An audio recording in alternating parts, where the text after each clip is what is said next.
Hello everybody, this is Caitlin again from the Twinsburg Library, here for another story and science. So today we're going to read about the dairy group and we're going to do an experiment with milk, which is one of my favorites. So you guys ready? We're going to read The Dairy Group. This is by Megan Borgert Spaniel, and we want to thank Scholastic Publishing for letting us use this today. The Dairy Group. Dairy foods are an important part of a healthy meal. The dairy group is made up of milk and foods made from milk. Like, what do you see? Cheese and yogurt and cottage cheese. The dairy group is the blue part of my plate. Kids should eat 2.5 servings of dairy food each day. So one serving is a glass of milk, a small container of yogurt, some cheese. Why are dairy foods good for you? Foods from the dairy group have calcium and vitamin D. Calcium and vitamin D work together to build strong bones and teeth. Let's see, you can also get vitamin D from the sun, which is really cool.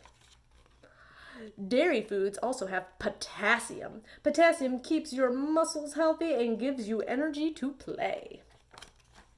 You can drink milk with every meal. Choose skim or 1% milk. Flavored milk has extra sugar in it, so plain milk is better for you, although I do like chocolate milk. Cheese and yogurt also belong to the dairy group. Choose cheese and yogurt with little or no fat. There are many ways to enjoy dairy foods. Mix yogurt with fruit or cereal for breakfast. Eat hard cheese for a snack after school. Spread soft cheeses on crackers or vegetables. That does sound tasty.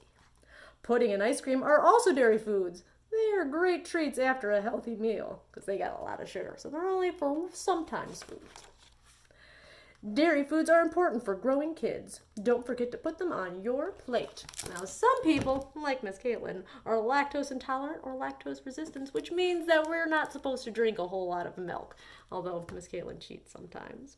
But today, we're going to use some milk to do an experiment. So I'm going to tilt this down so you can see the plate a little bit better. And we are going to use some milk. Now for this experiment, you want to use whole milk, or if you have 2% it'll work too, but you don't want to use skim because it won't work, because we need a little bit of fat in our milk.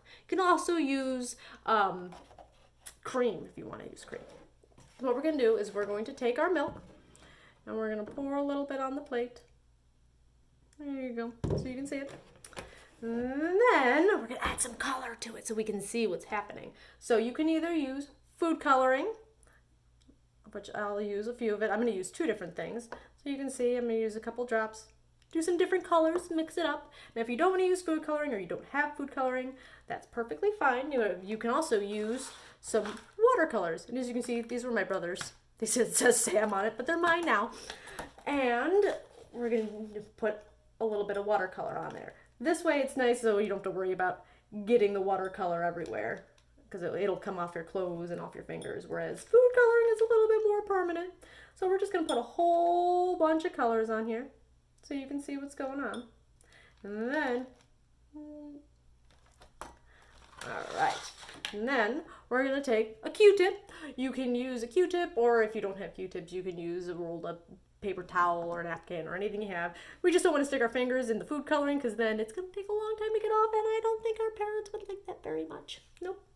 So we're going to take a little bit of some dish soap and we're going to put it on one end of the Q-tip or whatever. And just to show you, I'm going to put the plain end in, and you can see nothing happens. Really boring. But if I put the soapy end in it, wow, you see it? All the colors, and I can do it over and over again. Just move it around. Now what's happening is these molecules in the soap really like fat. So what we're seeing is the soap molecules chasing after the molecules, the fat molecules in the milk, which is why we have to use milk or cream that has fat in it, because otherwise it won't do anything. So there you go, and the food coloring is just showing the molecules chasing each other. So it does the same thing. If you don't have food coloring, you just won't be able to see it. So there you go. I hope you guys learned a little something, and we'll see you guys next time. Bye!